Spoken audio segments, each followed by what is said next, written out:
A'udzu billahi minasyaitonir rajim. Bismillahirrahmanirrahim. Alhamdulillahil qail qala fabima aghwaytani la uzayyinanna lahum fil ardi wa la ughawiyannahum ajma'in illa ibadaka minhum mukhlasin. Saya ingin menjadikan ayat yang saya bacakan tadi sebagai asas perbincangan kita pada malam ini. Ayat tadi bermaksud Iblis berkata, "Ya Allah, disebabkan kau telah menghukum aku sebagai orang yang sesat dan ingkar, maka aku bersumpah, nescaya aku akan perdayakan anak-anak Adam yang hidup di muka bumi dengan cara yang baik.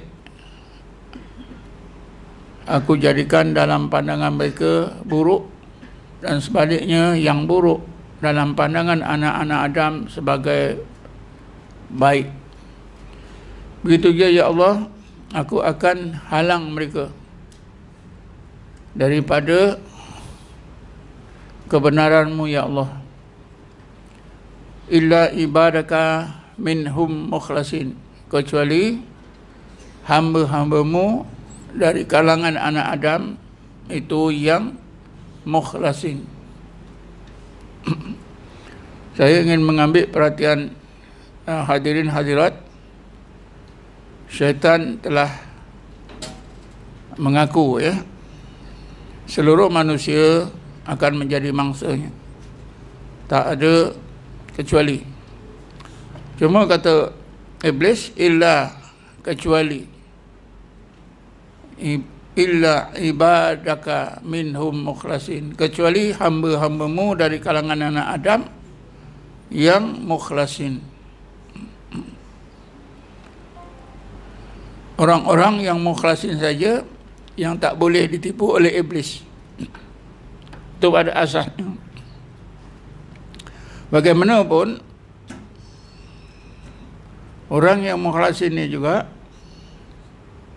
boleh ditipu oleh Iblis walaupun susah payah.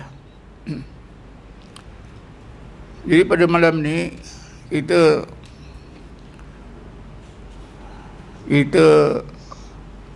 pahami siapakah dia orang yang mukhlasin. Mudah-mudahan kita termasuk salah seorang daripada orang yang mukhlasin, yang selamat daripada tipu daya Iblis atau syaitan. Kenapa disebut mukhlasin? Yang selalu yang biasanya mukhlisin, mukhlisina lahuddin. Kenapa dalam ayat ini mukhlasin? Adakah salah? Tidak salah.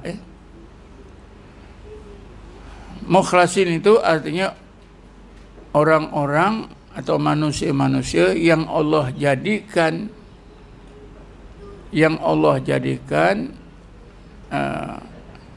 ikhlas. Kalau mukhlisin, orang-orang yang ikhlas. Mereka yang dijadikan oleh Allah mukhlasin, barulah jadi mukhlisin. Faham?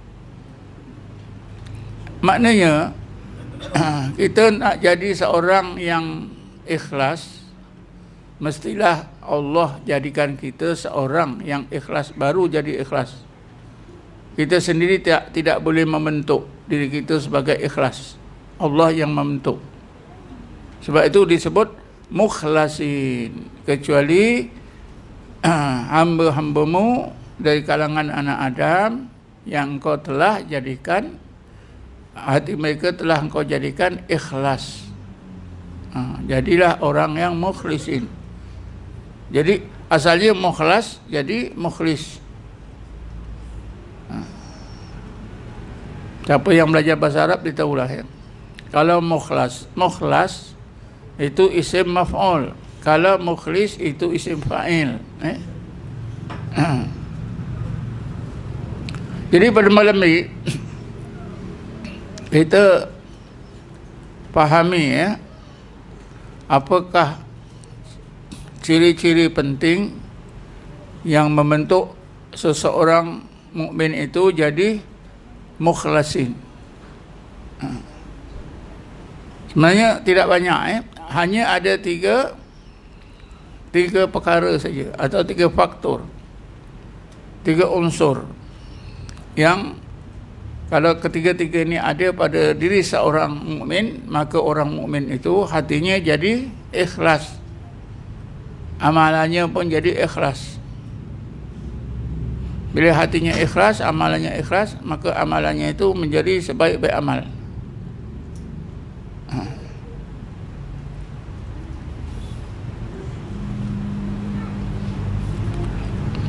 Menurut setengah ulama tasawuf, amalan yang dilakukan oleh orang beriman, arti yang ikhlas tadi, sebaik-baik amal, ikut yang sebenarnya pun Allah tak boleh terima. Sebaik-baik amal itu pun Allah tak boleh terima. Pasal apa? Ada kekurangannya. Kekurangannya itu ada. Ini malam ni kita tak bincang dah, cuma saya sebut sebentar selalu saja. Ibnu Attillah kata, laula jamilu sitrihi lam yaku amalun ahlan di kabul. Kalaulah tidak kerana Allah menutupi kecacatan amalan anak-anak Adam itu dengan sebaik-baiknya, maka tidak ada satu pun amalan yang dilakukan oleh manusia yang layak diterima oleh Allah. Sekalipun yang bahasa Arab, laula jamilu sitrihi, kalaulah tidak kerana Allah menutupi dengan sebaik-baik kecacatan amal anak-anak Adam, maka tidak ada satu pun amalan yang boleh diterima oleh Allah. Termasuklah amalan yang terbaik tadi pun ada cacatnya. Memang kuranglah sikit cacatnya. Allah tutupi baru Allah terima. Allah tutupi dengan sebaik-baiknya kecacatan tadi, barulah Allah terima. Itu. InsyaAllah nanti satu masa kita terangkanlah kenapa ada banyak. Jadi kita balik semula tadi, ada tiga perkara atau tiga ciri, tiga faktor yang asas, yang sangat penting, yang membentuk hati seseorang mukmin itu jadi hati yang ikhlas. Lalu amalannya pun menjadi amalan yang ikhlas, yang terbaik.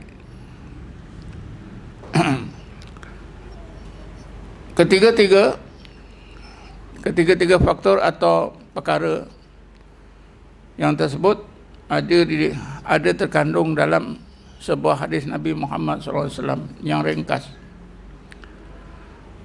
Nabi bersabda, "Ana a'rafukum billah wa asuddakum khaufan minhu wa la adri ma yaf'alu bi." Aku adalah orang yang paling kenal Allah di kalangan kamu. Aku juga adalah orang yang paling takut kepada Allah di kalangan kamu. Tapi aku tak tahu apakah yang Allah akan lakukan ke atas diriku, terutamanya di akhirat nanti. Masukkan ke surga ke atau ke neraka. Ini Nabi Muhammad SAW menggambarkan tentang dirinya, tentang ilmunya, tentang rasa takutnya kepada Allah dan rasa tawakalnya kepada Allah yang sepenuhnya. Tuan-tuan dan puan-puan sekalian, jadi ada tiga disebut oleh Nabi Muhammad SAW. Nabi Muhammad itu manusia yang berhati paling bersih, paling ikhlas. Amalannya pun begitu juga, paling banyak, paling ikhlas. Rupa-rupanya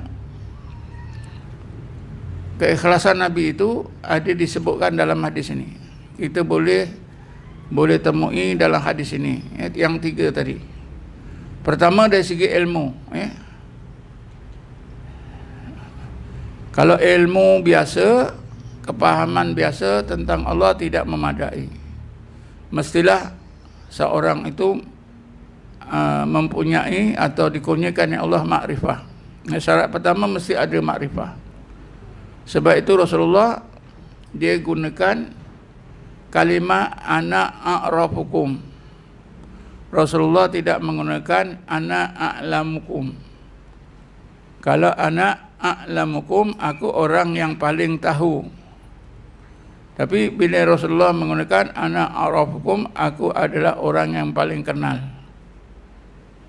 Biasanya lah yang saya faham, antara tahu dengan kenal tu, kenal itu lebih detail.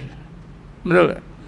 Kalau tahu, awak tahu ke Perdana Menteri Malaysia? Tahu. Datuk Najib. Kenal tak? Kenal tu saya tak lah. Yang paling kenal isteri dia, keluarga dia. Betul? Jadi ciri yang pertama, asas yang pertama mesti ada makrifah. Selagi tidak ada makrifah, maka kalau ilmu saja tidak mencukupi, makrifatullah mesti. Bila yang pertama ini ada, yang kedua, ketiga itu akan ada. Yang kedua, Nabi kata wa asyuddakum khaufan minhu. Aku adalah orang yang paling takut kepada Allah di kalangan kamu. Ini berarti syarat yang kedua, faktor yang kedua ialah mentauhidkan uluhiyah Allah, mengesakan keagungan Allah. Karena itulah Nabi merasa takut betul-betul kepada Allah. Tidak takut kepada apa saja, hanya kepada Allah. Kenapa? Karena Allah itu maha agung, maha besar, maha hebat. Jadi rasa takut kepada Allah itulah yang mendorong Nabi taat. Buat apa yang disuruh, tinggal apa yang dilarang, karena takutkan Allah. Kita kan rata-rata buat apa yang disuruh, tinggal apa yang dilarang, rata-rata karena tak sangguplah masuk neraka. Kalau boleh masuk surga, senang. Betul? Rata-rata lah begitu. Jadi ini yang kedua, Yang kedua ni boleh kita simpulkan, mestilah dapat mencapai tauhid uluhiyah, mengesakan Allah dari segi uluhiyahnya, dari segi keagungannya, sehingga hati itu hanya takut kepada Allah. Rasa takut kepada Allah itulah yang mendorongkan orang itu taat bertakwa kepada Allah Subhanahu wa taala.